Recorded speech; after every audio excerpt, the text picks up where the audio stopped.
Buat teman-temanku yang baru gabung, bisa cek di playlist untuk urutan videonya, dan bisa juga cek di playlist untuk judul barunya. Bab 1 Tidak Mau. Ryan Farhan tidak pernah menjadi sesuatu yang istimewa. Terlahir dalam keluarga biasa, dengan orang tua biasa, saudara kandung biasa, Del. Dia memiliki kehidupan yang mengikuti arus. Jika ada sesuatu yang berbeda tentang dia, itu adalah fakta bahwa dia tidak terlalu peduli tentang apapun.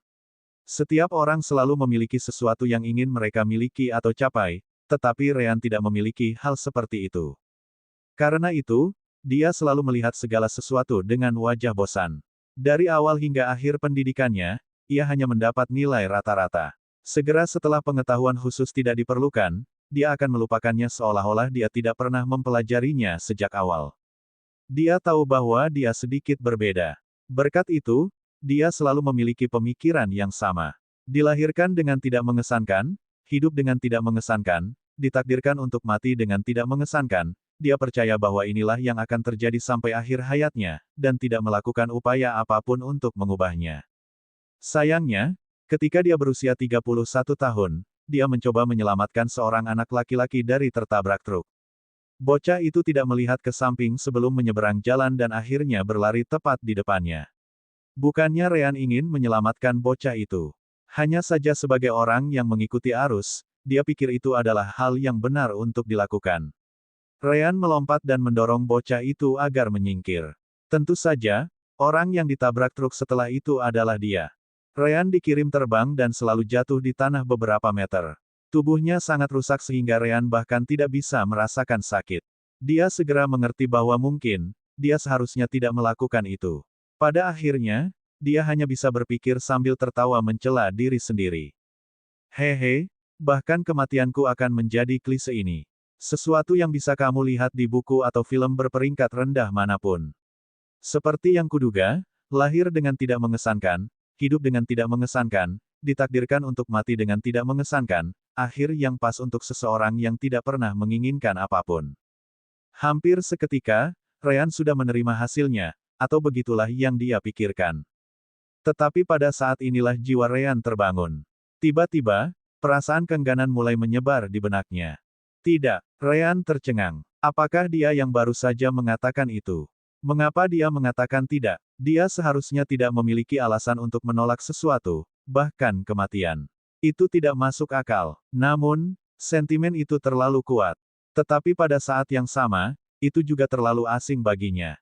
Untuk beberapa saat, Ryan bahkan tidak bisa mengerti apa yang dia rasakan sama sekali. Namun, dia tidak bisa disalahkan. Dia belum pernah merasakan sesuatu seperti keengganan sebelumnya. Mungkin, karena belum pernah merasakan hal seperti itu, perasaan itu tertahan hingga detik ini. Dan sekarang, pada saat-saat terakhir Ryan, kemacetan akhirnya terpecahkan. Ryan mengepalkan tangannya. Untuk pertama kalinya, dia merasa tidak menginginkan sesuatu. Aku tidak ingin mati. Atau lebih baik, bisa juga dikatakan bahwa dia menginginkan sesuatu. Aku ingin hidup, tapi sudah terlambat, fungsi tubuhnya mati. Pikirannya mulai kacau. Suara terakhir yang bisa dia dengar adalah isak tangis ibu anak laki-laki itu, yang menangis di sisinya dengan ekspresi penuh rasa bersalah. Tapi itu tidak masalah, seluruh jiwanya berteriak. Dia ingin hidup, dia tidak ingin mati. Akhirnya, Ran kehilangan kesadarannya, dan meninggal. Tanda pisah. Kemudian pada hari yang sama, di atas meja kamar mayat, tubuh Ryan yang dimutilasi akhirnya selesai dibersihkan oleh pegawai tempat itu. Itu akan diteruskan ke keluarganya nanti, yang kemudian akan melanjutkan pemakaman. Karyawan itu menghela nafas setelah melihat mayat pria awal 30-an ini. Dia telah membaca laporan itu dan tahu bahwa dia mati untuk menyelamatkan seorang anak laki-laki yang bahkan tidak dia kenal. Hidup itu menyebalkan, bukan begitu, temanku. Karyawan itu kemudian meletakkan peralatannya dan meninggalkan ruangan. Bagiannya sudah selesai, jadi dia harus mengurus hal-hal lain. Ruangan itu sunyi, yang bisa didengar hanyalah suara-suara di tempat lain di kejauhan tempat para pegawai kamar mayat bekerja. Tapi pada saat itulah tiba-tiba, sebuah gerbang muncul entah dari mana tepat di samping tubuh Ryan. Dari dalam, sesosok yang memegang sabit keluar. Tubuh pria itu diselimuti energi hitam samar saat dia menggunakan jubah hitam. Belum lagi jubah itu memiliki tudung yang juga menutupi kepalanya. Dia kemudian menatap Ryan sejenak dan mengabaikannya. Sebaliknya, dia melihat pakaiannya dan menghela nafas. Kenapa manusia membayangkan kematian seperti ini? Bahkan senjataku menjadi sabit tanpa alasan. Aku benar-benar tidak mengerti mengapa manusia memikirkanku dengan penampilan seperti ini. Dia jelas adalah kematian. Adapun penampilannya, itu adalah konsep umum tentang bagaimana sebagian besar manusia di sekitar tempat ini berpikir bahwa kematian itu terlihat. Tergantung kemana dia pergi, penampilannya akan berubah sesuai dengan kepercayaan penduduk asli. Saya menyukai masa lalu ketika manusia tidak memikirkan saya. Saya bisa mengambil bentuk apapun yang saya inginkan. Tapi, sejak beberapa ribu tahun yang lalu, penampilan saya mulai menjadi semakin aneh. Pada akhirnya, Deat menghela nafas dan mengembalikan perhatiannya ke tubuh di atas meja. Kematian kemudian mengulurkan tangannya, dan semacam energi hitam mulai keluar. Itu memasuki tubuh Ryan dan segera, seseorang yang persis seperti Ryan, tetapi memiliki penampilan yang halus, keluar. Jelas, itu tidak lain adalah jiwa Ryan Faran. Kematian memandang jiwa Ryan dan berkata, "Yah, sudah waktunya untuk mati." Kematian hanya mengatakan bahwa dengan iseng, jiwa orang mati atau bentuk kehidupan lainnya tidak akan pernah menjawab untuk memulai, setidaknya, begitulah seharusnya. Namun, tidak mau. Untuk sesaat, Deat mengira dia sedang berhalusinasi. Sejauh yang dia tahu, tidak ada jiwa yang pernah berbicara kembali setelah tubuh mati. Begitu seseorang meninggal, jiwa mereka seharusnya tidak bisa berpikir. Lagi pula, proses berpikir dilakukan oleh otak yang sudah tidak bekerja lagi. Aku pasti terlalu banyak bekerja akhir-akhir ini. Aku berani bersumpah bahwa jiwa baru saja berbicara. Ketika aku kembali, aku akan mengambil cuti beberapa ratus tahun untuk sedikit bersantai. Tapi saat itulah Deat melihat Ryan menatap langsung ke arahnya dengan ekspresi jelek. Apakah kamu, baru saja mengatakan bahwa kamu tidak mau? Ryan mengangguk. Aku masih ingin hidup, jadi kembalikan aku. Kematian memandang Ryan seolah-olah dia telah melihat hal yang paling sulit dipercaya dalam hidupnya. Tetap saja, dia adalah kematian, jadi dia tidak butuh waktu lama untuk pulih dari pingsannya.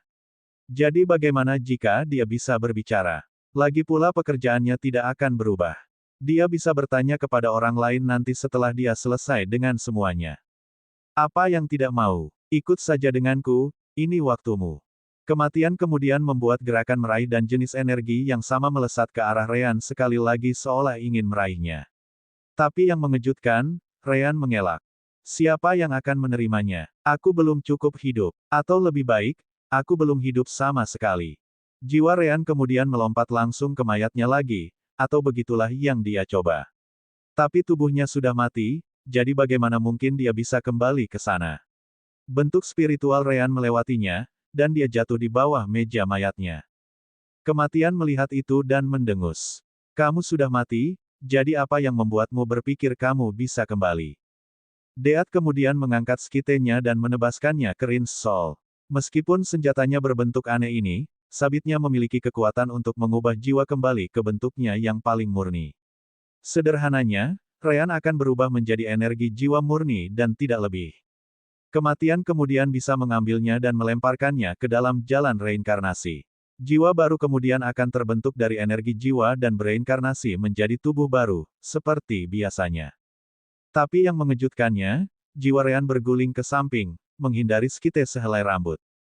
Tepat setelah itu, Ryan menggunakan semua kekuatan yang dia miliki untuk menendang kematian. Kematian tidak mengharapkan itu sama sekali. Bukannya kematian itu lemah atau semacamnya.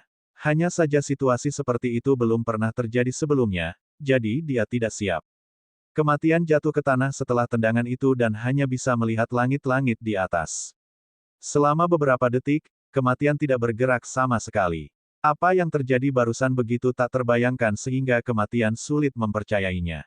Dalam tahun-tahun kehidupannya yang tak terhitung, atau mungkin kematian belum pernah ditendang sebelumnya. Untuk lebih spesifiknya, kematian tidak pernah mengalami serangan apapun sejak kemunculannya. Jelas, tindakan itu membuatnya marah. Dia adalah kematian, diciptakan oleh dewa sendiri untuk membimbing semua jiwa menuju reinkarnasi. Keberadaan vital di dunia ini. Bahkan di antara keberadaan surgawi lainnya, kematian adalah salah satu yang paling penting.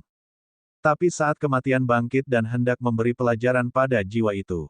Di mana dia? Jiwa Ryan tidak terlihat. Ya, Ryan telah kabur. Ryan menghela nafas lega ketika dia memastikan bahwa dia benar-benar bisa menembus dinding dalam wujudnya. Siapa yang akan tinggal menunggu pria menyeramkan untuk memotongmu menjadi dua? Pergilah ke neraka. Tidak, tunggu. Jika dia adalah kematian, maka dia datang dari neraka untuk memulai. Terserah. Pergi ke surga kalau begitu. Ryan masih berpikir bahwa itu juga tidak terdengar benar. Namun, itu bukan waktunya untuk merenungkan apakah dia mengutuk kematian dengan benar atau tidak. Dia harus melarikan diri. Namun demikian, itu tidak berguna.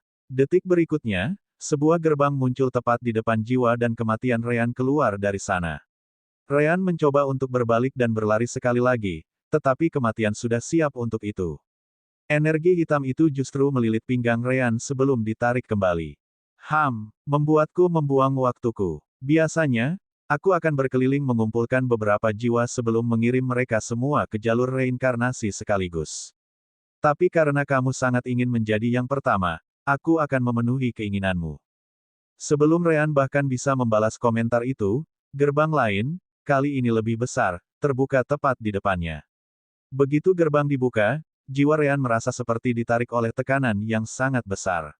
Semakin dia berjuang, semakin tinggi gaya tariknya.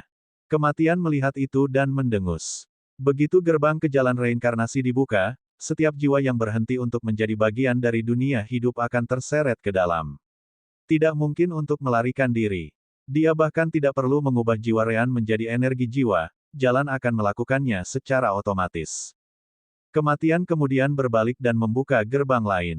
Dia masih memiliki beberapa jiwa untuk ditarik keluar dari mayat mereka hari ini, jadi dia tidak akan tinggal di sini hanya untuk menonton jiwa Ryan jatuh ke dalam.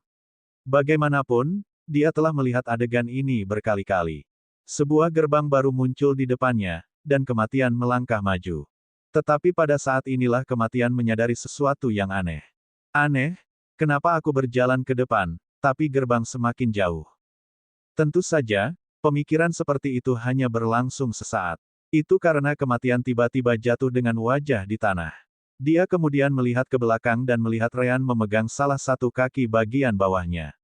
Segera, ekspresi kematian berubah memucat. Yah, itu sudah pucat untuk memulai. Berangkat. Kematian pasti sedang bermimpi jika dia berpikir bahwa Ryan akan melakukan apa yang dia minta. Kemudian tutup gerbang itu. Kematian kemudian mulai meronta dan menendang kepala Ryan dengan kaki lainnya.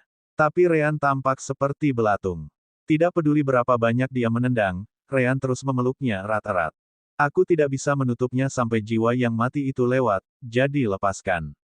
Ryan segera menjawab, aku tidak ingin mati. Kematian terasa seperti menangis. Kamu sudah mati, idiot. Pergi saja dan meninggal dengan damai. Ryan hanya bisa mendengus. Kalau begitu ikut aku, dan mari kita meninggal dengan damai bersama. Hahaha. Jangan menyeretku bersamamu. Kaulah yang menempatkanku dalam situasi ini sejak awal. Aku hanya melakukan pekerjaanku. Dan apa hubungannya denganku? Di antara teriakan, perjuangan, tendangan, dan kutukan, Ryan dan kematian dikirim ke jalan reinkarnasi, bersama-sama. Bab 2 Bab Persahabatan. Kematian, yang masih dipegang erat oleh Ryan, mencoba membuka kembali gerbang jalur reinkarnasi. Tetap saja, itu sia-sia. Gerbang hanya bisa dibuka dari luar. Petik 2 tanda seru. Lihat apa yang telah kamu lakukan. Ryan sama sekali tidak peduli. Apa yang telah aku lakukan? Ini salahmu bahwa kita berada di tempat ini sejak awal. Apakah masalahmu yang begitu saja meninggalkanku? Kematian terasa seperti membunuh Ryan. Sayangnya, Ryan sudah mati. Kamu benar-benar idiot. Aku mungkin juga memberitahumu ini. Setiap jiwa yang tidak dikirim ke jalur reinkarnasi dalam 38 jam akan benar-benar menghilang. Sederhananya, apalagi ingatanmu dihapus dan bereinkarnasi, kamu akan selesai, mati baik dalam tubuh dan jiwa. Ryan tercengang. Itu adalah pertama kalinya dia mendengar sesuatu tentang itu. Lalu kenapa kamu tidak memberitahuku dari awal? Kematian terasa seperti menangis. Dengan seberapa besar kamu ingin hidup, apakah kamu percaya padaku? Ryan harus mengakui bahwa kematian mengatakan yang sebenarnya.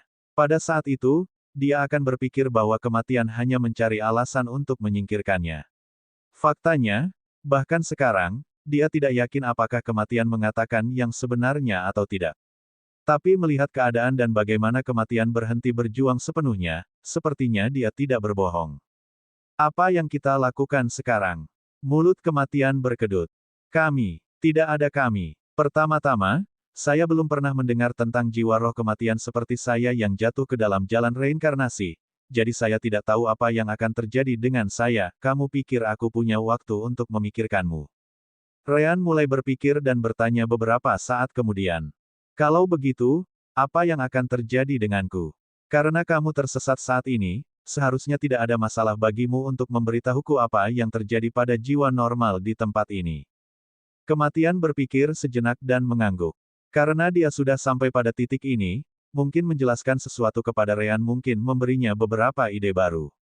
Di jalan reinkarnasi, jiwa orang mati akan diubah kembali menjadi energi jiwa murni. Energi jiwa kemudian akan digunakan untuk membentuk jiwa yang sama sekali baru. Melalui proses ini, setiap ingatan, emosi, mimpi, atau hal lain yang terkait dengannya, identitas sebelumnya akan musnah. Setelah proses pembersihan ini, jiwa akhirnya siap untuk meninggalkan jalan reinkarnasi dan terlahir sebagai kehidupan baru. Ryan mengangguk. Dan kapan proses ini akan dimulai?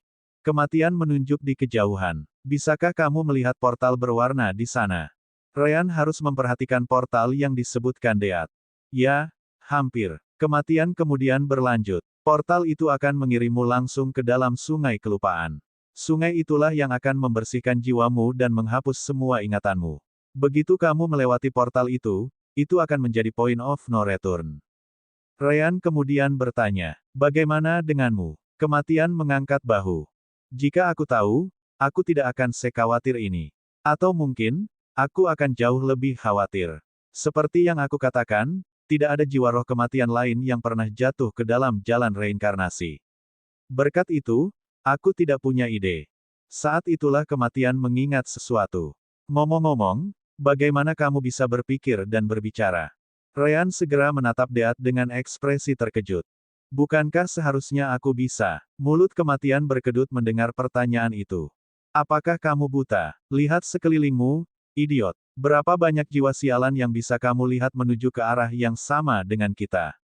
Bisakah kamu melihat satu pun berbicara? Apakah itu bahkan terlihat seperti mereka sedang berpikir? Ryan jauh lebih khawatir tentang situasinya.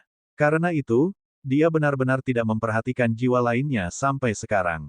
Dia kemudian melihat sekeliling secara mendalam, tetapi yang bisa dia lihat hanyalah jiwa yang tampak seperti linglung. Atau untuk lebih spesifik, jiwa yang tidak memikirkan apapun untuk memulai.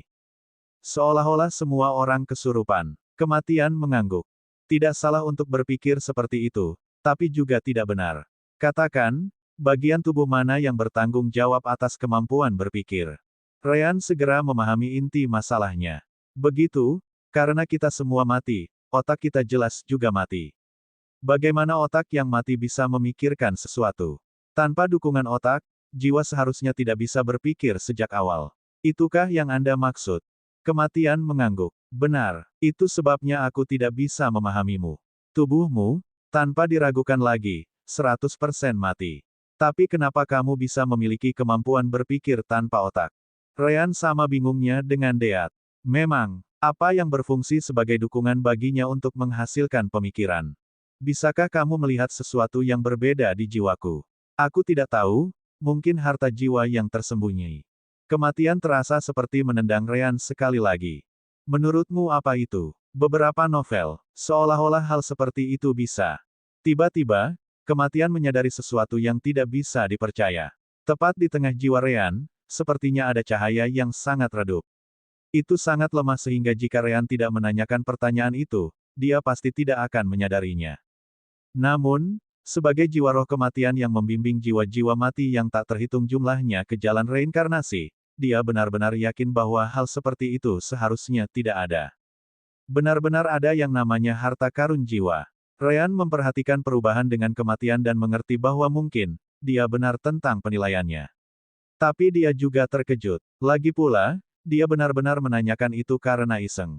Siapa yang akan percaya pada hal seperti harta karun jiwa? Tapi sekali lagi, sampai beberapa saat yang lalu, dia tidak percaya bahwa roh kematian dan jalan reinkarnasi juga ada. Tapi lihatlah, ini dia. Tiba-tiba, Ryan melepaskan Deat. Kematian, tentu saja, terkejut dengan tindakan itu. Dia memegangi kakinya seolah-olah hidupnya bergantung padanya. Yah, dia tidak benar-benar hidup. Tapi sekarang, dia membiarkannya pergi dengan mudah. Mungkinkah dia mempercayai kata-katanya tentang jiwa yang menghilang setelah 38 jam dan sekarang merasa menyesal? Jadi sekarang dia memutuskan untuk menghadapi takdirnya tanpa mempengaruhinya. Tapi di detik berikutnya, ekspresi kematian berubah. Tuh, sekali lagi, seseorang mulai memegang erat kaki orang lain, tapi kali ini, kematian yang tidak membiarkan Ryan pergi. Berangkat, kematian segera menjawab, seolah-olah. Ekspresi Ryan menjadi gelap. Kau tidak ingin membunuhku. Kematian, di sisi lain, tertawa terbahak-bahak. Hahaha, meskipun aku tidak tahu apa yang akan terjadi pada jiwa spiritual kematian di jalan reinkarnasi, itu tidak mengubah fakta bahwa aku juga seorang jiwa. Kemungkinan ingatanku akan dihapus juga. Saat ini, harta karun, ini atau apapun yang ada di kepalamu adalah satu-satunya jaminanku.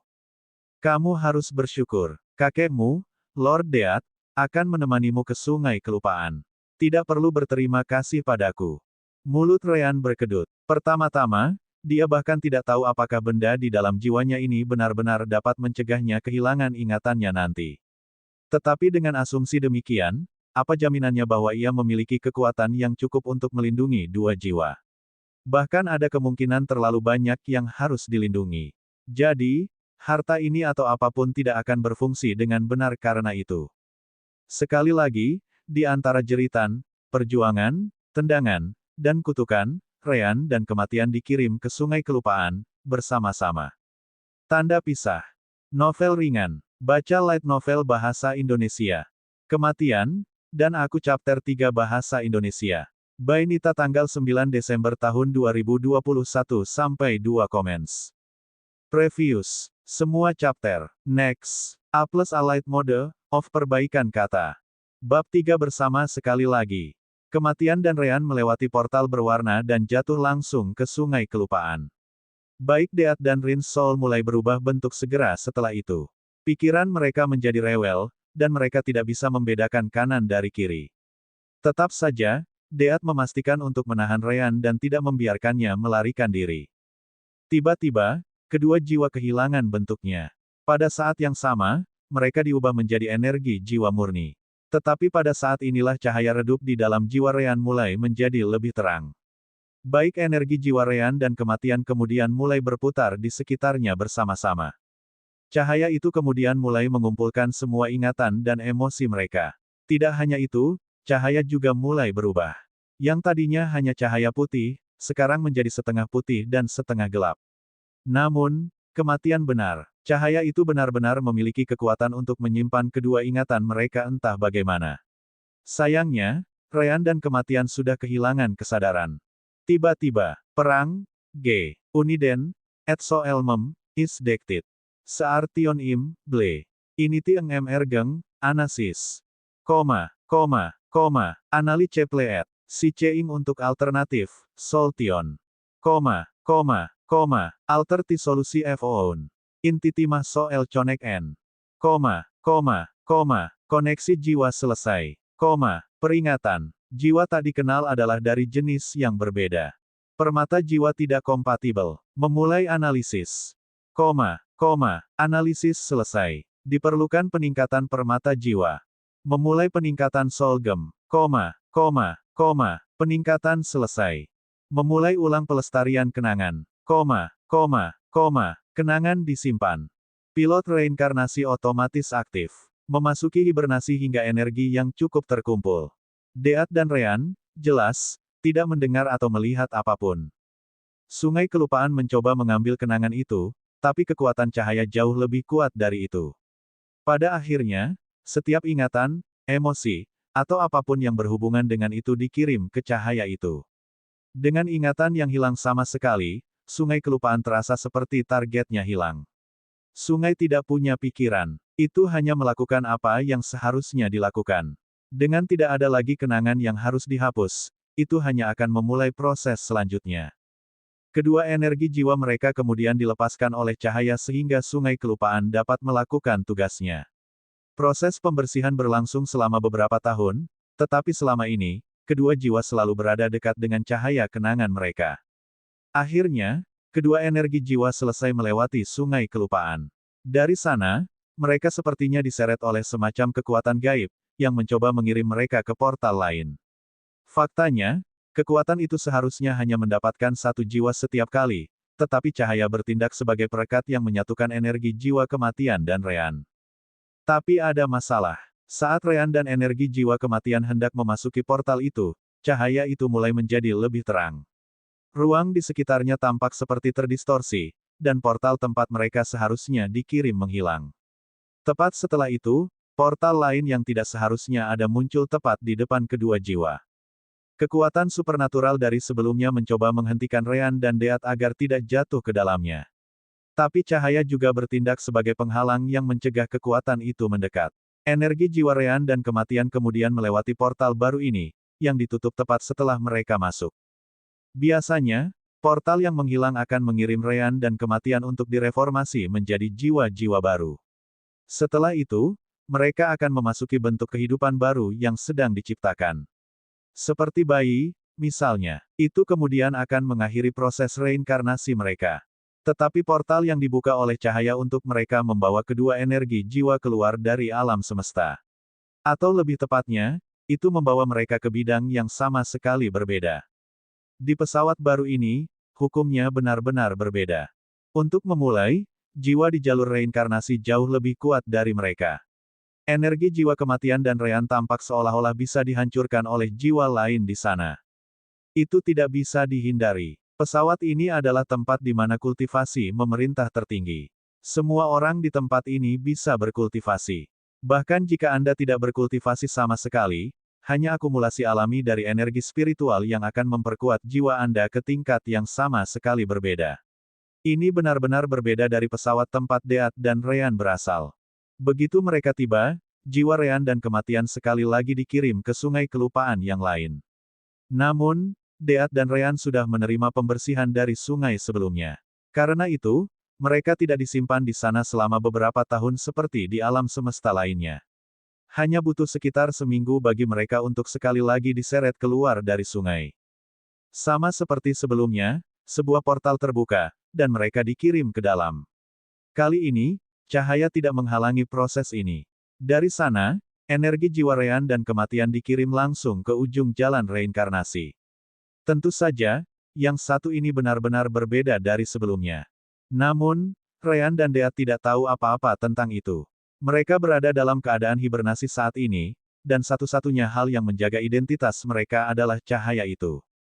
Saat melewati portal itu, jutaan gambar terlihat bergerak dengan kecepatan sangat tinggi di sekitar mereka. Masing-masing dari gambar-gambar itu mewakili kehidupan baru yang lahir di alam semesta yang baru ini. Manusia, binatang, tumbuhan setan, objek hidup, roh, pilihannya tidak terbatas. Akhirnya, mereka memasuki tahap akhir reinkarnasi, dan energi jiwa mereka sekali lagi direformasi menjadi jiwa baru.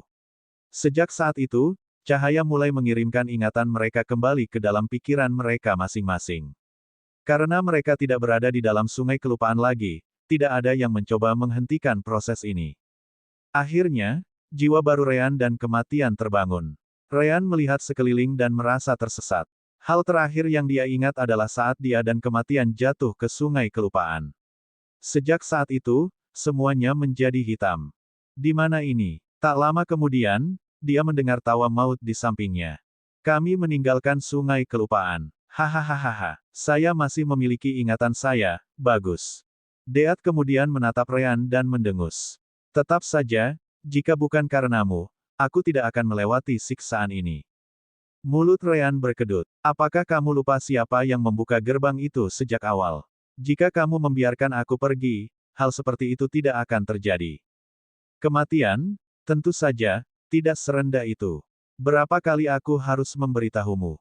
Jika aku meninggalkanmu seperti itu, jiwamu akan menghilang nanti. Satu-satunya pilihanmu adalah bereinkarnasi, itu saja. Namun, Ryan memutuskan untuk mengabaikan bagian itu. Terserah. Apa yang akan terjadi sekarang? Kematian kemudian menjelaskan. Aku belum pernah melihat tempat ini sebelumnya. Tetap saja, karena kita keluar dari sungai kelupaan, itu berarti kita memasuki tahap terakhir reinkarnasi. Jiwa kita telah direkonstruksi, jadi semua yang menunggu kita sekarang adalah untuk dikirim, menjadi bentuk kehidupan baru. Ryan senang mendengarnya. Apakah itu berarti aku akan dilahirkan kembali dengan semua ingatanku? Hahaha, hebat. Kematian mendengus tetapi tidak menyangkal hal itu. Pokoknya, disinilah kita berpisah. Segera, jiwa kita akan ditarik ke salah satu bentuk kehidupan baru, dan kita akan bereinkarnasi di suatu tempat di alam semesta. Saya berharap untuk tidak pernah melihat wajah Anda dalam hidup saya lagi. Petik 2. Kematian tidak takut dilahirkan kembali. Dengan pemahamannya tentang alam semesta rumahnya, dia bisa menggunakan hubungannya dengan dunia bawah dan kembali ke sana. Setelah itu, dia dapat dengan mudah merekonstruksi jiwanya sendiri sebagai roh kematian sekali lagi. Adapun Ryan, persetan dengan pria itu. Ryan, tentu saja, tidak bisa lebih bahagia dipisahkan dari hal yang merepotkan ini juga. Deat dan Ryan kemudian menjauh satu sama lain, atau begitulah yang mereka coba. Begitu jarak antara mereka mencapai 100 atau lebih meter, semacam kekuatan menarik mereka kembali. Jiwa mereka terbanting satu sama lain, yang membuat kedua belah pihak merasa cukup pusing untuk beberapa saat. Hanya ketika mereka pulih, mereka melihat benang putih dan gelap samar yang menghubungkan jiwa mereka. Di tengah garis ini, orang bisa melihat cahaya lembut yang menyimpan ingatan mereka sampai sekarang. Sebelumnya, kematian hanya bisa melihat cahaya putih, tetapi sekarang, cahaya itu putih dan gelap. Sisi warna hitam dari benang itu terhubung ke jiwanya, sedangkan sisi putih terhubung ke Ryan. Baik Deat dan Ryan terkejut karenanya. Tetapi bahkan sebelum mereka dapat mendiskusikan masalah ini, mereka merasa bahwa jiwa mereka mulai diseret di luar kehendak mereka. Persetan, ada apa? Kematian segera menjawab, kami mungkin bereinkarnasi. Ryan dan kematian saling memandang, dan benang putih dan gelap yang menghubungkan jiwa mereka. Melihat itu, mereka merasa ingin menangis. Aku tidak ingin bereinkarnasi denganmu. Tetap saja, Light itu telah menciptakan semacam hubungan antara Deat dan Ryan. Karena itu, mereka tidak bisa terlalu jauh dari satu sama lain. Karena itu, mereka tidak bisa bereinkarnasi di tempat yang berbeda lagi. Itu harus bereinkarnasi bersama. Bagaimanapun, Ryan dan kematian adalah jiwa yang berbeda. Ini tidak seperti mereka dapat menggabungkan atau menggunakan tubuh yang sama. Tanpa pilihan lain, jalur reinkarnasi dari pesawat baru ini hanya bisa melakukan satu hal. Kematian dan Ryan harus bereinkarnasi sebagai kembar. Bab 4 Pikiran. Sisi timur laut negara Jialin, Gunung Liman. Sekitar 250 km dari kota Astrek. Di kaki gunung ini terdapat sebuah suku yang bernama Faren, atau jika lebih suka disebut suku Faren. Meskipun lebih dari 10.000 orang tinggal di tempat ini, suku ini hanya dapat dianggap sebagai suku kecil atau mendekati menengah. Suku ini hidup dari mineral yang mereka kumpulkan dari deposit biji jauh di dalam gunung. Setiap bulan, para pedagang di kota akan lewat dan membeli biji mereka. Deposit biji di Gunung Liman tidak bisa dianggap sesuatu yang besar atau langka. Untungnya, itu juga alasan mengapa suku yang lebih terkemuka tidak peduli dengan mereka. Tentu saja, kadang-kadang, mereka dipaksa untuk membayar upeti kepada suku yang lebih besar yang menguasai wilayah tersebut. Tidak ada kekurangan suku-suku kecil yang telah dimusnahkan atau anggotanya ditangkap karena mereka tidak dapat membayar upeti. Karena itu, suku Faren memastikan untuk selalu memiliki cukup uang untuk upeti yang dibebankan setahun sekali. Keluarga Faren adalah orang yang mengendalikan suku ini, dan mereka dihormati oleh semua penduduk. Pemimpin suku, Urle Faren, selalu lebih mementingkan suku secara keseluruhan daripada keuntungan pribadi. Meskipun hidup tidak nyaman di sini, upaya semua orang berkontribusi pada lingkungan yang bahagia. Saat itu malam hari, dan semua pekerja sudah kembali ke rumah mereka. Di sisi barat suku, di dalam rumah kayu kecil seperti kebanyakan rumah lain di sekitarnya, seorang wanita menyentuh perut besarnya. Di sampingnya, seorang pria besar dan yang berusia sekitar akhir 20-an menatapnya dengan mata lembut. Nama pasangan itu adalah Turen Lark dan Hamarlia Lark.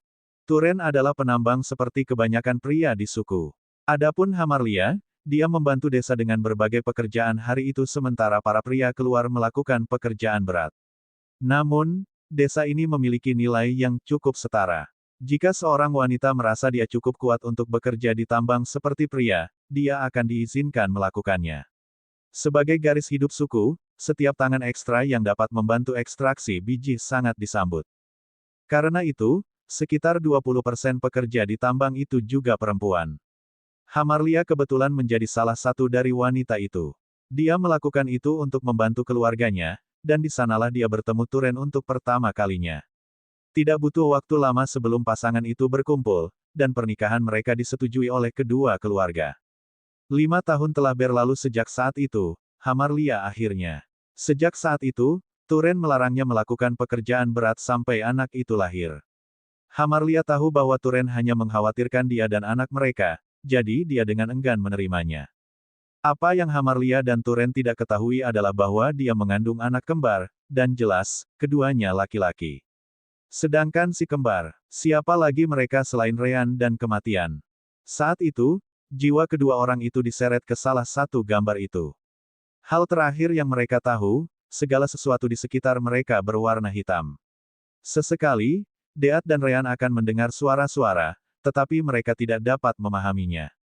Bukannya sulit untuk didengar, tetapi itu adalah bahasa yang belum pernah mereka dengar sebelumnya. Dapat dimengerti bahwa Ryan tidak mengerti bahasanya. Lagi pula, dia hanya tahu satu orang sampai hari dia meninggal. Tapi kematian merasa ketakutan. Sebagai salah satu roh kematian yang bertanggung jawab untuk membimbing jiwa alam semesta menuju reinkarnasi, pengetahuannya tentang bahasa juga universal. Seharusnya tidak ada satu bahasa pun di seluruh semesta yang tidak bisa dia mengerti. Jangan salah paham. Itu tidak berarti bahwa kematian adalah semacam ahli atau semacamnya. Dia tidak memiliki pengetahuan yang bisa membuat dirinya atau orang lain lebih kuat atau semacamnya. Semua pengetahuannya hanya terkait dengan kenyamanan membimbing jiwa-jiwa mati ke reinkarnasi. Kebetulan mengetahui semua bahasa semesta juga nyaman untuk pekerjaannya sebagai roh kematian, jadi dia mengenal mereka. Namun, dia tidak bisa mengerti apapun yang dikatakan oleh Turen, Hamarlia, atau siapapun di sekitarnya. Itu seharusnya tidak mungkin. Tentu saja, karena banyaknya bahasa yang Deat ketahui, beberapa kata pasti terlihat seperti beberapa bahasa yang dia tahu. Tetapi ketika mereka disatukan untuk membentuk kalimat bahasa baru ini, mereka sama sekali tidak masuk akal. Apa yang terjadi di sini? Kenapa aku tidak mengerti apa yang mereka katakan? Mendengar kata-kata itu, Ryan terkejut. Kematian? Apakah itu kamu? Maut pun kaget mendengar suara Ryan. Mereka tidak bisa disalahkan. Bagaimanapun, Deat dan Ryan mendengar suara yang lain di dalam pikiran mereka. Mereka tidak berbicara sepatah kata pun. Tentu saja, tidak butuh waktu lama bagi mereka untuk memahami apa yang sedang terjadi. Mungkin benang hitam dan putih itu. Mereka menghubungkan jiwa kita. Bisa dikatakan, ketika kita ingin orang lain mendengar pikiran kita, itu akan terjadi. Ryan hanya bisa bertanya, bagaimana Anda tahu bahwa hanya pikiran yang ingin saya bagikan yang dapat didengar? Kematian mendengus dan menjawab, karena aku telah mengutukmu dalam pikiranku untuk waktu yang lama, tetapi kamu jelas tidak mendengar apa-apa sampai sekarang. Hanya ketika aku kehilangan ketenangan karena keterkejutanku, pikiranku mencapaimu. Mulut Ryan berkedut, lupakan saja, aku tidak akan membiarkanmu memengaruhi suasana hatiku yang baik. Ngomong-ngomong, di mana kita sekarang? Kematian tertawa. Di mana lagi? Jiwa tidak bereinkarnasi ke dalam tubuh baru ketika ia lahir, tetapi ketika otak menjadi cukup mampu untuk menghasilkan pikiran. Karena itu masalahnya, menurutmu di mana kita berada saat ini? Ryan terkejut. Apakah kita berada di dalam rahim ibu baru kita? Seperti, tepat di bawah kita adalah fa ibu baru kita, lupakan saja. Kematian semakin tertawa, seperti yang diharapkan dari seorang perawan.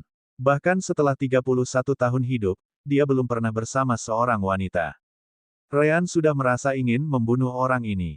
Oh well, secara teori, kematian seharusnya sudah mati. Bab 5 Tidur. Namun, Ryan hanya bisa bertanya. Bagaimana kamu tahu itu? Aku bisa punya ratusan pacar, tahu. Kematian tertawa terbahak-bahak. Saya memiliki informasi lengkap dari setiap jiwa yang perlu saya kumpulkan. Saya tahu lebih banyak tentang Anda daripada orang tua Anda sendiri. Bukan berarti itu membuat saya bahagia, tentu saja. Kematian berlanjut. Ryan Farlan, hidup yang sangat membosankan, tidak pernah menyangkal apapun, tidak pernah berharap apa-apa, boneka hidup terus-menerus. Nilai rata-rata, pekerjaan rata-rata, tidak ada yang bisa dibanggakan. Cukup membosankan. Saat itulah kematian menyadari masalah. Tunggu, kenapa seseorang sepertimu tiba-tiba merasakan dorongan untuk hidup? Bahkan jika kamu bisa secara ajaib berpikir dan berbicara dalam bentuk jiwamu, kamu seharusnya membiarkan aku menendang pantatmu di dalam jalur reinkarnasi tanpa mengeluh. Ryan benar-benar ingin menghajar orang ini.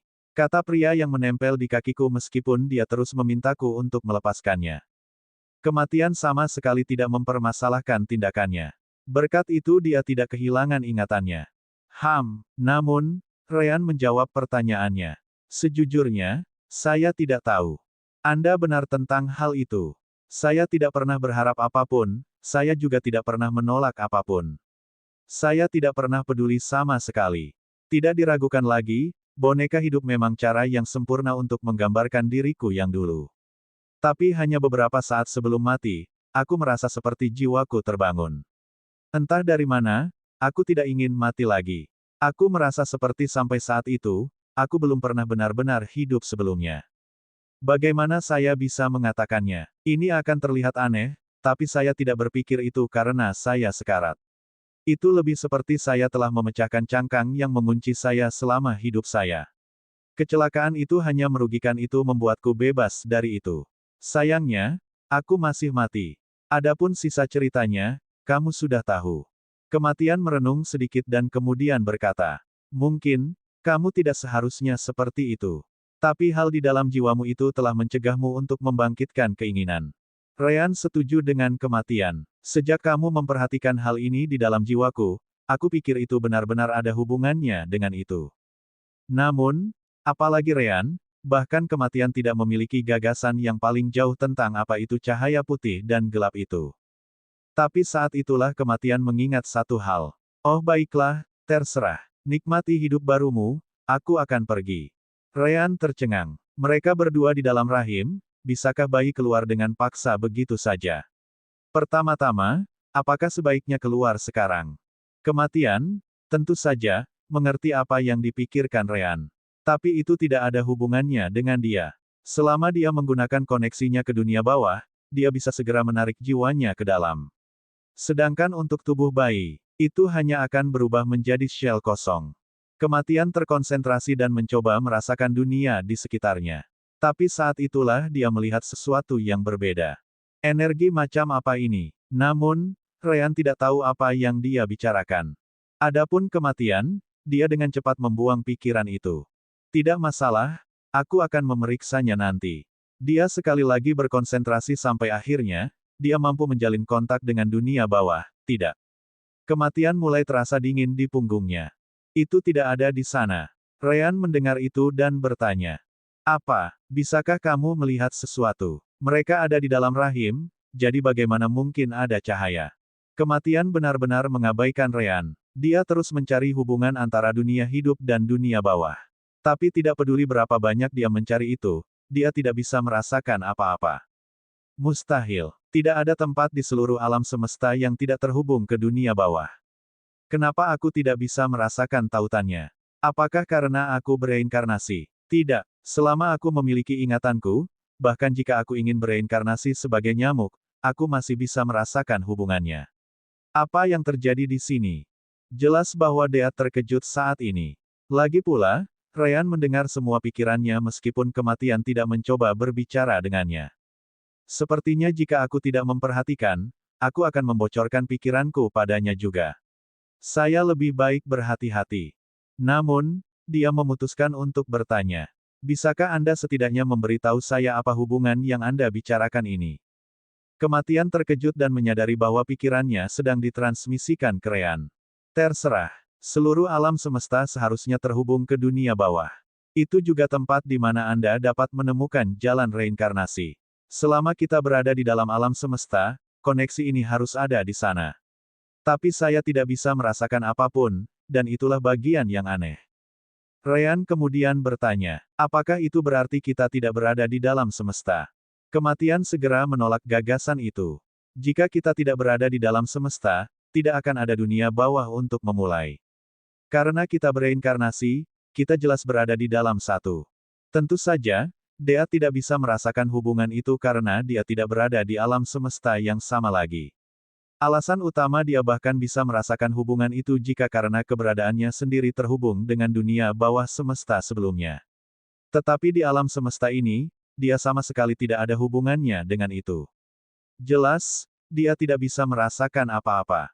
Seperti yang diharapkan, baik itu Deat atau Ryan, tak satu pun dari mereka butuh waktu lama untuk mencapai kesimpulan ini.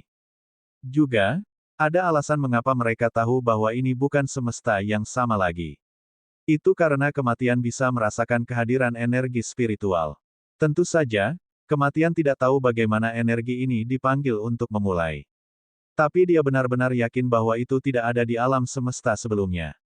Karena itu, mereka tidak mungkin berada di tempat yang sama lagi.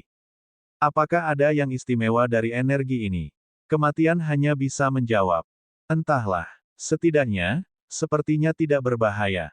Ryan merenung sedikit dan kemudian berkata, sepertinya kita tidak punya pilihan lain, kita harus menunggu untuk dilahirkan sebelum kita dapat menyelidiki lebih jauh. Tapi, berapa umur tubuh kita? Tidak, pertama-tama, apakah kita manusia? Jika ya, apakah manusia di tempat ini hanya selama 9 bulan? Kematian juga tidak mengetahuinya. Apa gunanya memikirkan itu? Lagi pula kita tidak bisa menghitung waktu. Aku akan tidur. Bangunkan aku ketika waktu kerja dimulai. Ryan tercengang. Bisakah kamu tidur selama ini? Sayangnya, tidak ada jawaban. Kematian sudah tidur. Anehnya, Ryan tahu bahwa kematian tidak berpura-pura. Untuk beberapa alasan, hubungan antara jiwa mereka memberitahunya bahwa kematian benar-benar tertidur. Bagaimana dia bisa meninggalkanku? Ryan yang malang tidak memiliki pengalaman kematian, jadi dia tidak bisa begitu saja tidur kapan saja dia mau. Karena itu, dia melewati bulan-bulan berikutnya dengan bosan. Tidak peduli berapa kali dia memanggil kematian, pihak lain tidak bangun sama sekali, yang membuatnya semakin marah. Lagi pula, jika dia setidaknya bisa berbicara dengan seseorang, itu akan sangat membantu. Siapa yang akan membangunkanmu? Sejak kau meninggalkanku di sini, kuharap kau akan tidur selamanya. Bab 6 Ryan dan Rowan. Dari saat jiwa mereka tiba, 4 bulan berlalu. Ryan juga akan tidur sebanyak mungkin.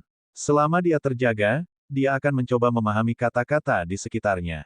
Bagaimanapun, ini adalah dunia yang sama sekali baru dengan bahasa yang berbeda.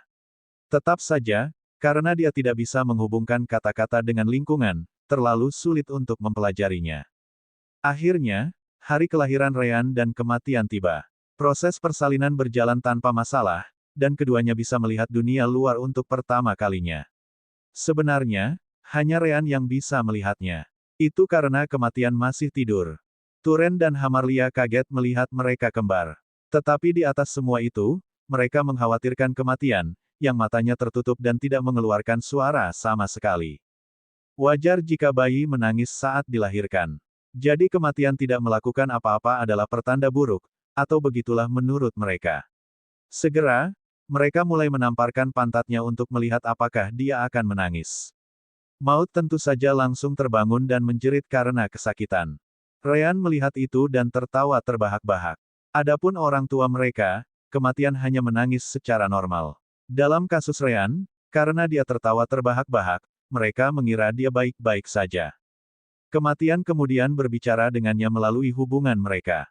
Kenapa kamu tidak membangunkanku? Ryan mendengus.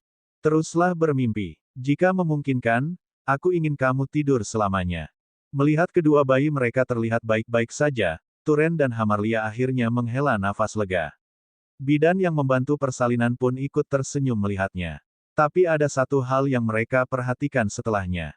Meski hanya sedikit, Ryan memiliki rambut putih murni. Adapun kematian, rambutnya benar-benar gelap. Rambut hitam bukanlah hal yang aneh di dunia ini. Tapi Death's Hair jauh lebih gelap daripada rata-rata orang ke titik di mana itu menonjol seperti Ryan. Jika bukan karena warna rambut yang berbeda, Ryan dan Death tidak akan bisa dibedakan. Turen kemudian melihat keduanya dan tersenyum. Yang berambut putih akan disebut Ryan. Ryan tidak mengerti sebagian besar kata-katanya, tetapi sangat mudah untuk mengenali namanya sendiri yang diucapkan.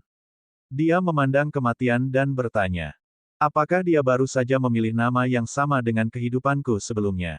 Kematian dikonfirmasi. Reinkarnasi memiliki banyak kaitan dengan nasib. Adalah umum bagi mereka yang bereinkarnasi dalam ras yang sama dengan kehidupan mereka sebelumnya untuk membawa nama lama mereka. Tentu saja, tidak selalu seperti itu, tetapi kemungkinannya sangat tinggi. Juga, jika kamu telah bereinkarnasi ke ras lain, maka kemungkinan besar orang tuamu akan memilih nama yang berbeda. Ryan merenung sedikit dan mulai penasaran. Aku ingin tahu nama apa yang akan kamu panggil. Kematian terkejut, tapi kemudian mengabaikan masalah ini. Dia tidak berencana untuk tinggal lama di sini untuk memulai, jadi nama apapun yang dia dapatkan bukanlah urusannya. Karena Ryan dan kematian berkomunikasi melalui pikiran mereka, kata-kata mereka dipertukarkan hampir seketika. Meskipun sepertinya mereka menggunakan lebih banyak waktu, percakapan ini hanya membutuhkan waktu sekitar 1 detik untuk selesai. Hamarlia menatap kematian dengan penuh kasih dan kemudian menyarankan. Kalau begitu, si kecil ini akan dipanggil Rowan. Ryan juga bisa memahami nama baru Deat. Yah, kurasa bahkan di dunia yang berbeda, adalah hal biasa bagi orang tua untuk memberikan nama yang mirip kepada anak-anak mereka. Kematian, di sisi lain, merasa pilihan itu mengerikan. Kenapa mereka memilih sesuatu yang mirip denganmu? Ryan tertawa terbahak-bahak. Itu karena aku kakakmu. Hahaha. Mulut kematian berkedut. Kakak, pantatmu. Aku tidak akan pernah menerima pengaturan seperti itu. Aku puluhan ribu kali lebih tua darimu. Namun, Ryan tidak peduli. Sayang sekali, saat kamu tidur, aku memastikan bahwa akulah yang pertama keluar. Kamu meninggalkan rahim ibu kami beberapa menit kemudian. Suka atau tidak, aku kakakmu. Baiklah, adik laki-laki Rowan, mari kita bersama-sama. Kematian sudah hampir meledak. Sejak kapan dia diperlakukan seperti itu? Tapi dia segera tenang. Lupakan, aku harus menemukan jalan kembali secepat mungkin. Kalau tidak, roh kematian lain akan menggantikanku. Tetap saja, bagaimana aku bisa kembali ke alam semesta sebelumnya? Sementara kematian, atau lebih baik, pikir Rowan, Turen membantu bidan untuk memandikan kedua bayi. Namun, Ryan merasa malu. Pikirannya, bagaimanapun, berusia 31 tahun. Memiliki seseorang yang membersihkan bagian pribadinya bukanlah pengalaman yang baik. Adapun Rowan, dia membiarkan mereka melakukan apa yang mereka inginkan. Dengan usia pikirannya yang sebenarnya, hal-hal seperti itu tidak dapat mengganggunya lagi. Hei, Rowan, bagaimana kita harus bertindak untuk saat ini? Kita tidak bisa begitu saja mulai berbicara setelah baru lahir, kan? Kematian terasa seperti menangis setelah disapa seperti itu. Tetap saja, dia tahu bahwa itu hanya akan lebih buruk jika dia mengeluh. Ryan pasti akan menggunakannya untuk membuatnya semakin kesal di masa depan jika dia melakukannya. Selain itu, karena dia tidak tahu bagaimana kembali saat ini, Ryan tidak akan menjadi satu-satunya yang memanggilnya seperti itu selama dia di sini. Sebaiknya kita berpura-pura bahwa kita adalah bayi normal. Apa kau menyadarinya? Tidak ada yang namanya teknologi di sini. Bisa dikatakan, ini mungkin semacam dunia abad pertengahan di mana dewa disembah dan hal-hal seperti itu. Orang tua kita mungkin berpikir begitu, kita kerasukan sejenis iblis dan akhirnya membunuh kita. Ryan merasakan hawa dingin di punggungnya. Dia baru saja dilahirkan kembali, dan emosinya akhirnya kembali normal. Hal terakhir yang dia inginkan adalah mati tepat setelah dia mendapat kesempatan kedua. Baiklah, kakakmu akan mengikuti idemu. Selama beberapa hari berikutnya, Rowan dan Ryan bertingkah seperti bayi normal. Pada saat yang sama, mereka akhirnya memiliki kesempatan untuk mencocokkan kata-kata dengan lingkungan, yang membantu mereka memahami bahasa lebih cepat. Tetap saja, Ryan merasa sangat canggung setiap hari. Lagi pula, makanannya tidak lebih dari susu di ibu barunya. Rowan, di sisi lain, tidak peduli tentang hal-hal seperti itu. Selain itu, sekarang dia memiliki tubuh yang nyata, dia tidak bisa menahan perasaan bahwa susu itu cukup enak. Lagi pula, dia tidak pernah memiliki kebutuhan untuk menelan apapun sebelumnya.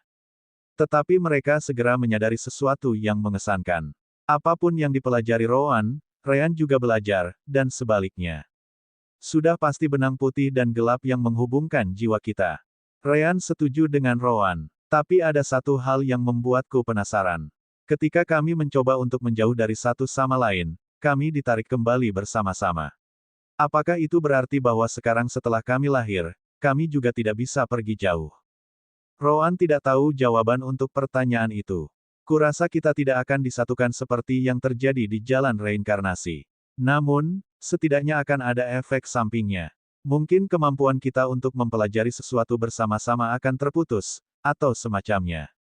Mereka perlu mengujinya nanti ketika ada kesempatan. Bab 7 Suku Varen. 2 minggu setelah Ryan dan Rowan lahir, Turen dan Hamarlia memutuskan untuk membawa mereka ke tetua suku. Sudah menjadi tradisi orang tua memberkati bayi yang baru lahir. Juga, mereka akan diuji untuk bakat mereka. Bagaimanapun, ini adalah dunia kultivasi. Meskipun mayoritas akan berhenti bekerja di tambang atau melakukan pekerjaan di sekitar, suku juga membutuhkan pembudidaya yang bisa mempertahankan rumah mereka. Setiap orang dapat berkultivasi, ini adalah akal sehat. Tetapi ada beberapa perbedaan dalam bakat. Bakat setiap bayi yang baru lahir menentukan apakah mereka akan dialokasikan sumber daya untuk kultivasi atau apakah mereka perlu menangkis untuk diri mereka sendiri. Ketika mereka tiba di gedung penatua, mereka dapat melihat bahwa ada lebih banyak orang tua dengan bayi di sekitarnya. Ternyata aptitude check hanya dilakukan sebulan sekali. Jadi semua bayi yang baru lahir akan dibawa pada saat yang bersamaan. Alasan untuk menguji bakat pada usia yang begitu muda adalah bahwa saat itulah tubuh bayi akan berada dalam bentuk yang paling murni. Tidak terpengaruh oleh kotoran dunia. Itu akan membuat tes jauh lebih tepat, mencegah kesalahan seperti mengabaikan bakat atau mempromosikan bayi tanpa itu. Turen dan Hamarlia berbicara dengan gembira dengan orang tua lainnya sambil menggendong bayi mereka. Sekitar 1 jam kemudian, pintu gedung terbuka, dan penjaga di dalam mengundang semua orang masuk. Secara total, ada 27 bayi baru lahir dalam sebulan terakhir, yang merupakan jumlah rata-rata. Semua orang tua pindah ke aula, di mana 3 orang tua sedang menunggu. Salah satunya juga kebetulan dari keluarga yang memimpin suku, keluarga Varen. Melihat penatua itu, semua orang menunjukkan rasa hormat yang lebih besar. Situasi damai sebenarnya dari suku mereka bisa dikatakan banyak berhubungan dengan keluarga Varen. Dengan memperlakukan semua orang di suku secara setara, semua anggota suku melakukan yang terbaik untuk masa depan suku. Seseorang harus memahami bahwa sebagian besar suku yang mengendalikan keluarga akan memeras anggota suku mereka sebanyak mungkin. Mereka memerintah suku mereka berdasarkan rasa takut dan menahan prajurit terkuat di pihak mereka, mencegah orang lain memberontak. Semua orang di suku Varen tahu betul tentang ini, jadi mereka mengerti bahwa mereka beruntung dilahirkan di sini. Tentu saja, tidak selalu seperti itu. Di masa lalu, suku Varen juga menggunakan sistem penindasan yang sama. Sebenarnya, itu bukan suku Varen, melainkan Irik. Namun penduduk mereka berhasil dalam pemberontakan mereka selama pertarungan berdarah. Meskipun keluarga Irik memiliki prajurit terkuat, mereka salah perhitungan dan mempertahankan kekuatan terpusat di keluarga mereka saja. Karena itu, meskipun mereka memiliki prajurit terkuat, jumlah mereka terlalu kecil untuk menghentikan suku lainnya. Hari itu, seluruh keluarga Irik terbunuh, dan prajurit setia mereka diasingkan atau dibunuh juga. Pemimpin pemberontakan, Juri Varen, kemudian diangkat sebagai pemimpin suku yang baru. Tentu saja, tidak semuanya adalah bunga. Setelah pemberontakan, kekuatan keseluruhan suku telah anjlok lebih dari 50%, dan beberapa suku kecil di sekitarnya mulai mengingini tanah mereka. Untungnya, Juri Varen adalah orang yang cerdas. Karena pemberontakan baru saja selesai, perlu beberapa waktu sebelum suku lain mencoba sesuatu. Jadi dia meninggalkan suku pada hari berikutnya dan mengunjungi suku jauh yang disebut suku Olord. Suku itu juga kecil, belum lagi mereka tinggal di tempat yang cukup buruk. Namun, Juri Varen telah berhubungan dengan suku ini selama 5 tahun sekarang. Dia tahu bahwa cara mereka memperlakukan orang-orang mereka sama dengan yang dia maksudkan untuk sukunya. Jadi dia telah membuat kesepakatan dengan suku ini. Jika mereka berhasil menggulingkan kekuatan keluarga Irik, suku Olord akan memindahkan semua anggotanya ke suku Juri. Suku Olord sangat senang menerima kesepakatan seperti itu. Medan yang mereka jalani sejauh ini sangat buruk untuk bercocok tanam dan lain-lain. Meskipun wilayah suku Irik tidak jauh lebih baik, mereka setidaknya memiliki tambang biji. Ini terutama karena juri Varen berencana agar semua orang diperlakukan dengan cara yang sama seperti yang dilakukan suku Olord dengan anggotanya. Pemimpin suku Olord yang lama bahkan menawarkan bantuan kepada juri. Dia ingin mengirim beberapa prajurit terbaik suku mereka untuk membantu pemberontakan. Tapi Yuri menolaknya. Seburuk apapun suku Olord, setidaknya mereka memiliki kehidupan yang tidak terlalu buruk. Jika mereka gagal dalam pemberontakan mereka, keluarga suku Olord akan membayar harganya sama seperti keluarga di suku Irik yang lama.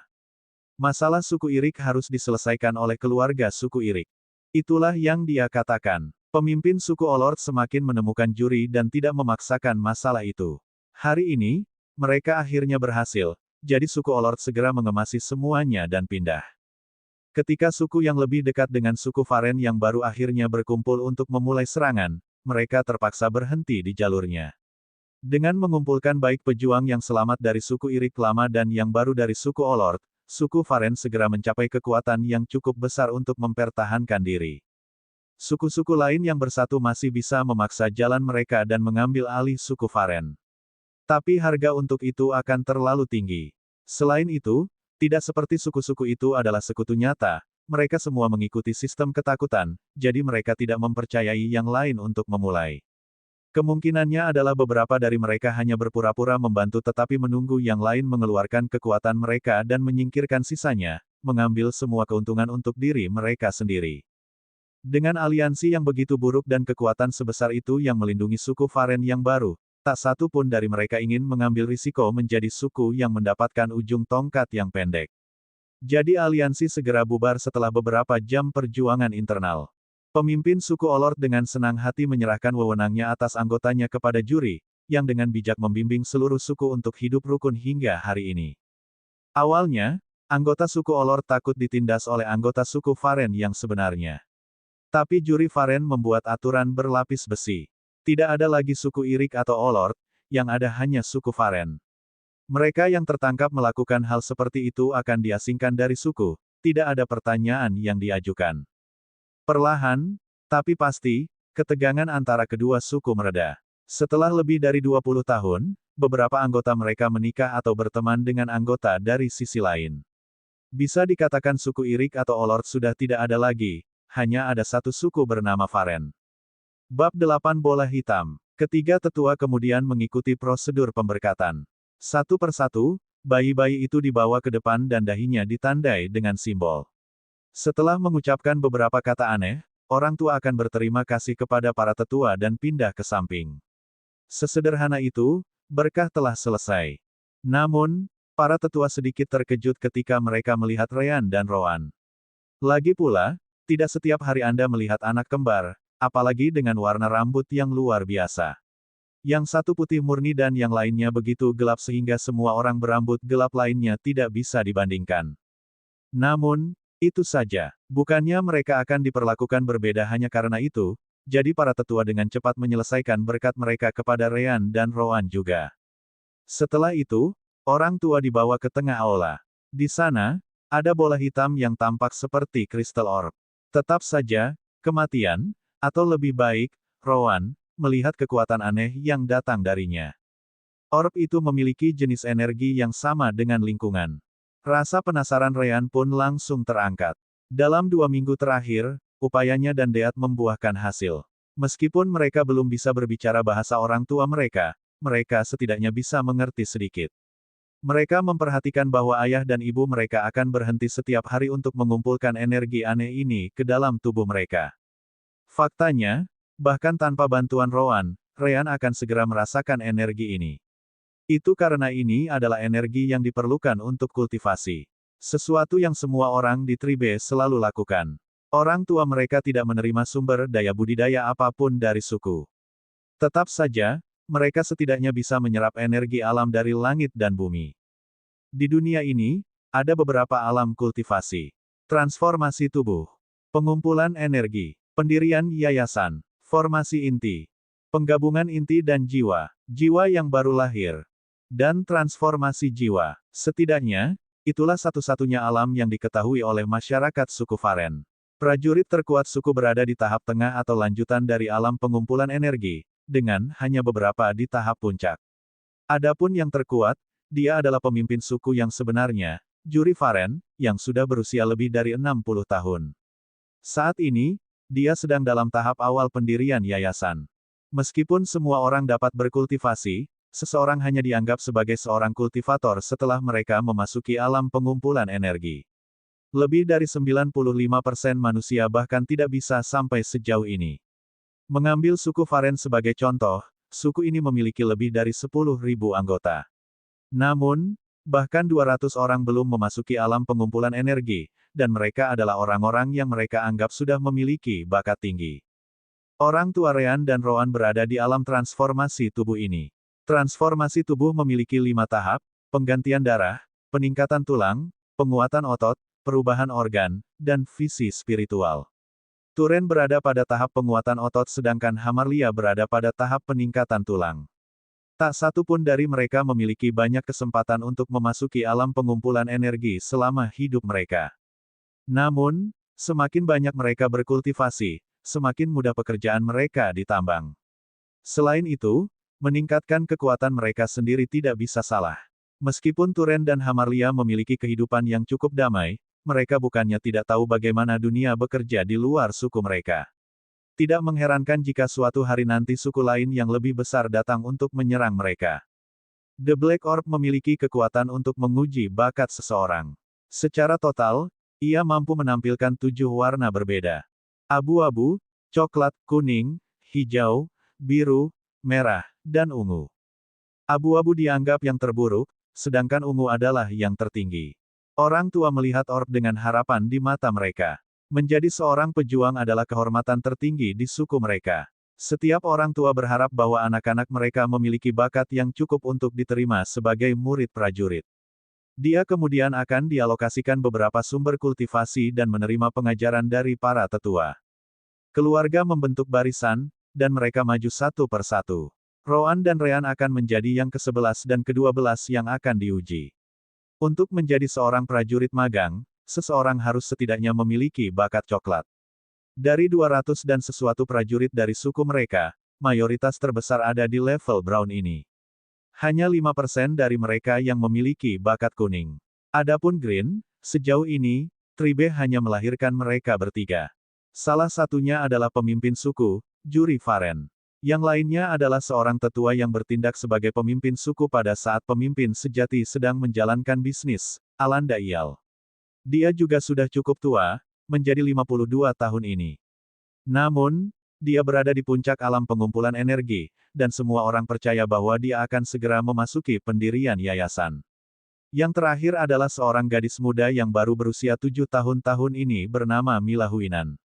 Menimbang bahwa suku tersebut belum pernah melihat bakat tingkat Gri muncul selama lebih dari 40 tahun, berita tentang gadis yang memiliki bakat hijau segera menarik perhatian semua suku di sekitarnya.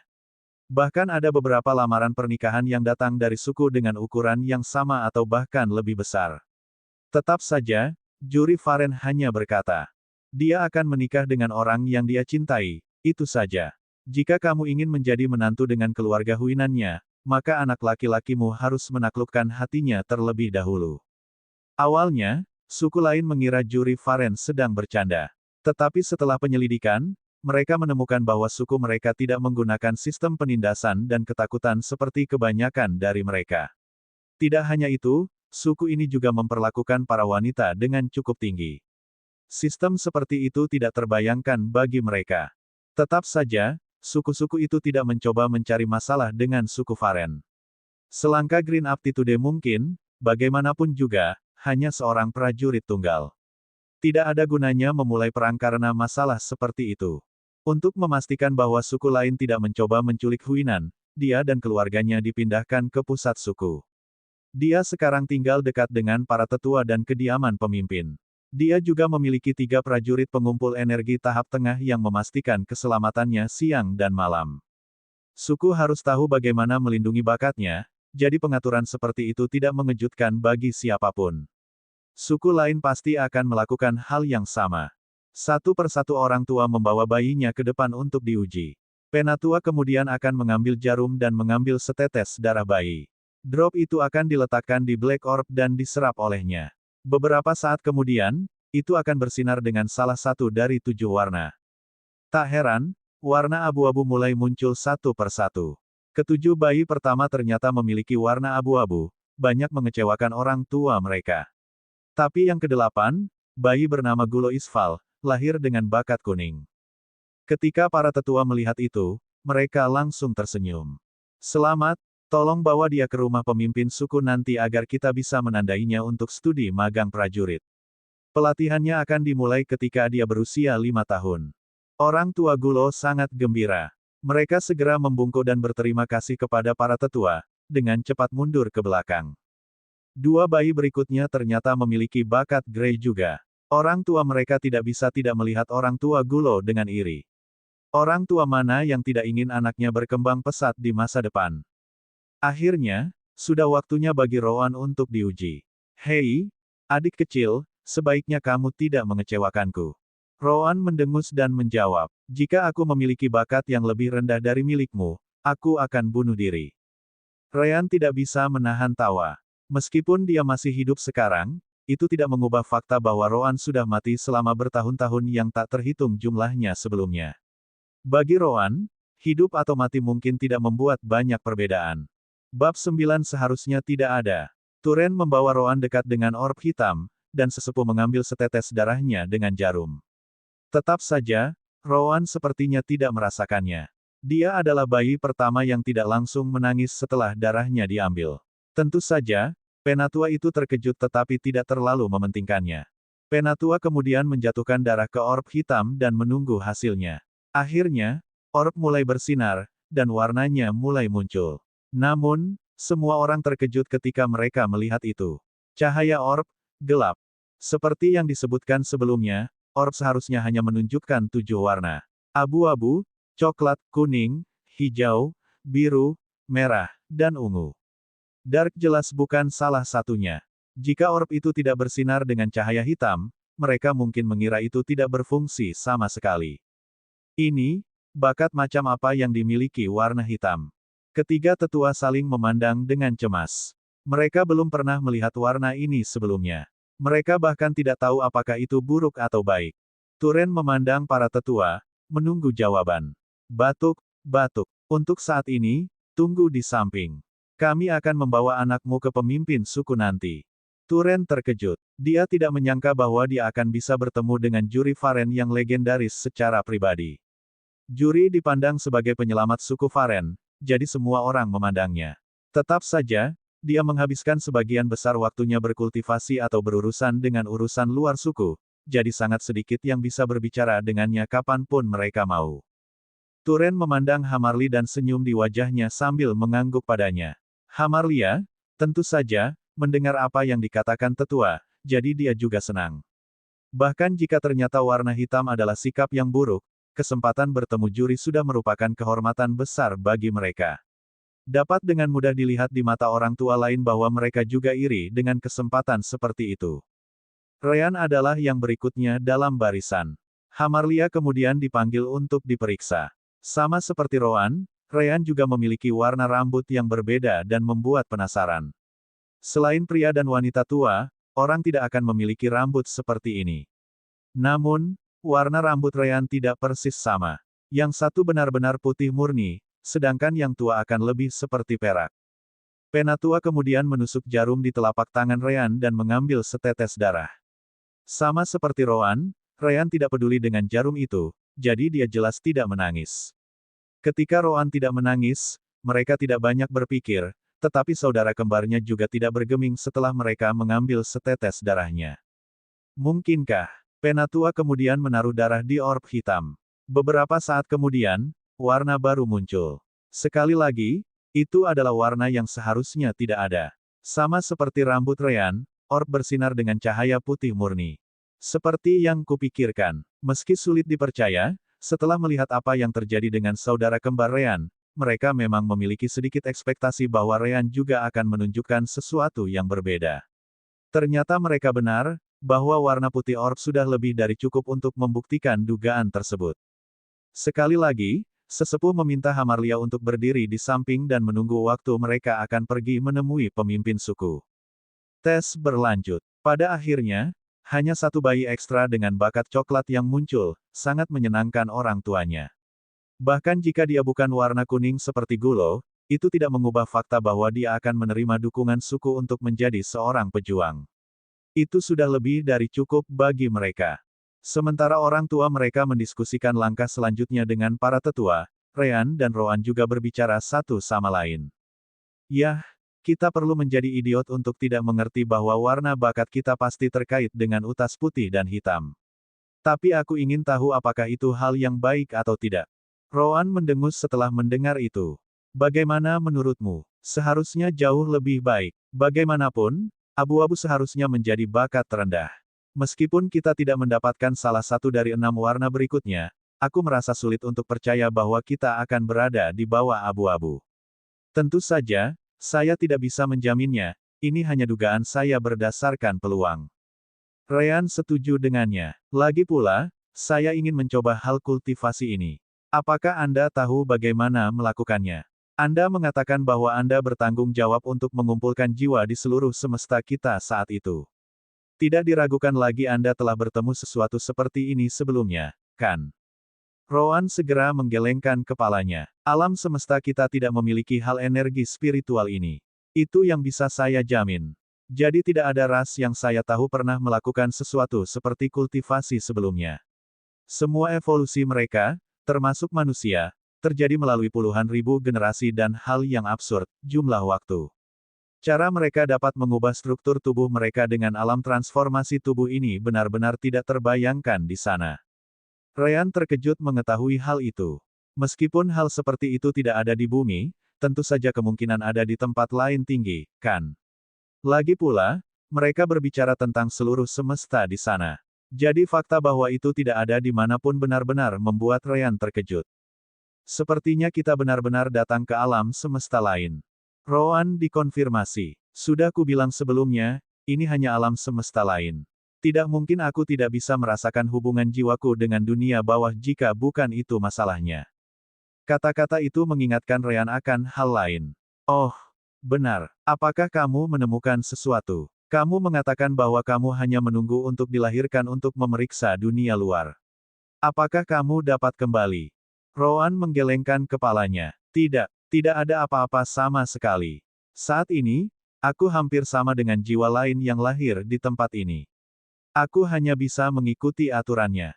Satu-satunya perbedaan adalah kau dan aku bisa merasakannya, kehadiran energi spiritual sudah. Dari apa yang saya temukan, itu seharusnya tidak menjadi sesuatu yang mungkin sebelum seseorang berubah menjadi 5 tahun. Ryan setuju dengan Roan. Alasan utama mengapa anak-anak hanya memulai pelatihan prajurit mereka pada usia 5 tahun adalah karena mereka tidak dapat merasakan kehadiran energi spiritual sebelumnya. Menurut dugaan Ryan, itu mungkin karena tubuh mereka belum cukup berkembang untuk menerimanya. Kita hanya bisa menunggu dan melihat apa yang terjadi.